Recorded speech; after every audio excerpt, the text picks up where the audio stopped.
no circumstance whatsoever under which I will bear false witness against the president, nor will I make up lies to ease the pressure on myself. Former Trump advisor Roger Stone, looking like he just came off the golf course, just came out of the courtroom, defiant, saying he will not testify against the president after Bob Mueller sent a swarm of armed FBI agents to his house before the sun was even up. Now, Stone remained resolute earlier tonight with our own Tucker Carlson. I will not quit. I will not fold. I will not bend. I will not bear false witness against the president. I intend to fight because this indictment is fabricated. Joining me now is Roger Stone's lawyer, Tyler Nixon. Tyler, thanks for being here. You've had a very long day. I want to read something, though, from the indictment and get your reaction.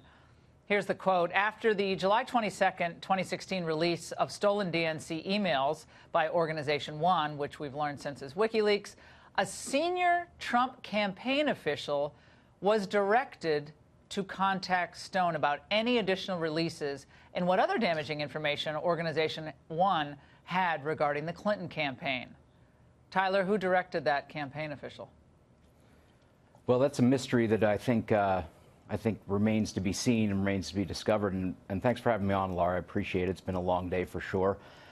This witch hunt that's been going on has been taken to the extreme. And as we know, Roger was carted off from his home in an early raid, pre-dawn raid, in a manner that was reminiscent, frankly, of a police state rather than a free republic in which we live. And I think it was disgraceful.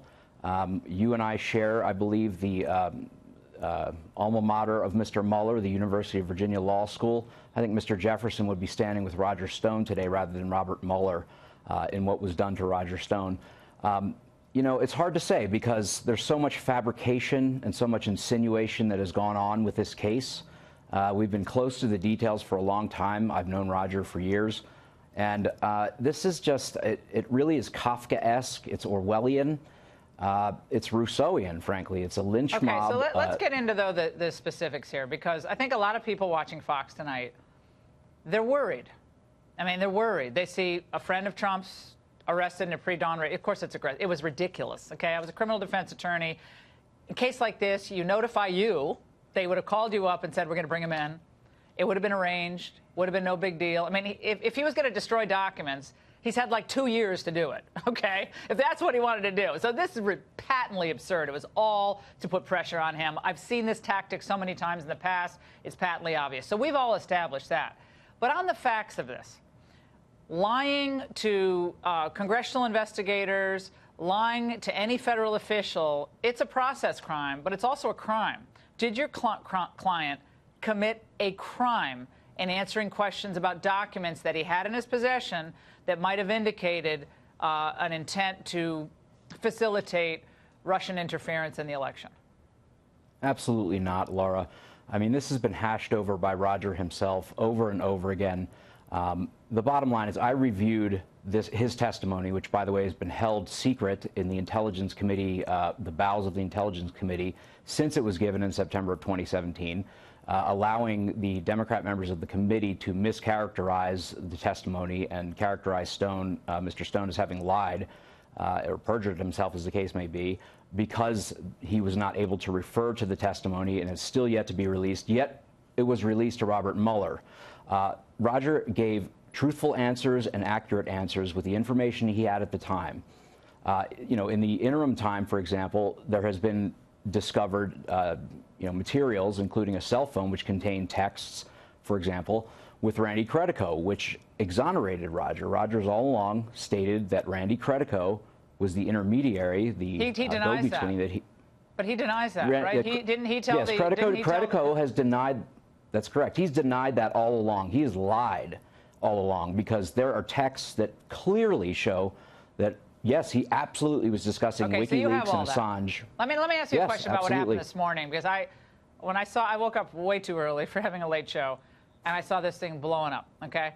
I see the agents in there, like, banging on the door. It's like the TV show, banging on the door. FBI! Like, someone's going to pull out a Uzi cops or something on them. I'm sorry, but it was ridiculous. I felt bad for the FBI guys, because it was pathetic.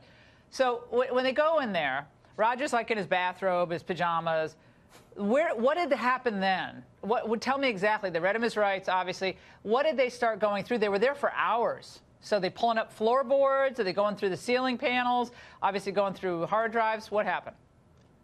I'm at a disadvantage not being on the ground there in Florida, and I haven't gotten those details. Obviously, we've been dealing with other aspects of the case, and of course the media. You haven't heard it. You haven't gotten the maelstrom. details about what happened in your client's house. They haven't, as far as I know, they haven't even been back to his house yet because they were still going through it. Last I spoke to. Okay, so he wasn't there. I was wondering if they gave you any indication, or so he hasn't even been back to the house. The news media is all over the place because I think regular Americans want to know. Okay, when the government comes after you, rightly or wrong, what happens inside the house?